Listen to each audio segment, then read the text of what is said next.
violence. C'est un fléau que Gérald Darmanin avait tenté d'enrayer en 2022 quand il était place Beauvau, que Bruno Retailleau a également pris à bras le corps, mais les rodéos urbains persistent. Et puisqu'ils sont pris en chasse dans les grandes villes, ces motards délinquants s'exilent de plus en plus à la campagne. Dans l'Oise, le petit village de Silly-le-Long, 1200 habitants, n'en peut plus. Entre les vrombissements des engins et les risques pour la sécurité du quotidien, la situation est intenable et elle est encore plus insupportable pendant l'été. Reportage Europe 1, Charles Bouchin.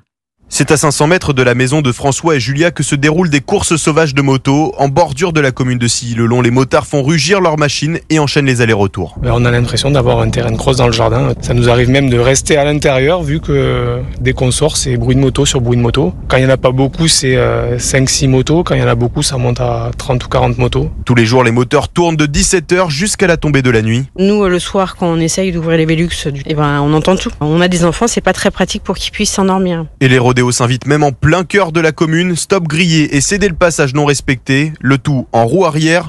Audrey craint pour la sécurité de ses deux enfants. Il y a quand même beaucoup de petits ici, donc eux ils jouent sur le square, ils font pas attention à savoir s'il y a des motos ou quoi qui vont débouler. Et on essaye de leur dire, mais bon forcément après ça peut vite déraper. Les rodéos urbains sont interdits dans beaucoup de villes, les pilotes se réfugient donc à la campagne. Le maire Daniel Lefranc. Ils viennent de Sarcelles, de Aulnay, de Creil, d'autres banlieues de la région parisienne. C'est rageant parce que ces gens ont travaillé toute la semaine, ils espèrent être bien tranquilles. Et puis, ils voient arriver la banlieue, il y a quand même un problème de fond. Il espère désormais que l'État prendra un arrêté prochainement pour interdire la présence de ces motos. Un reportage signé Charles Bouchin.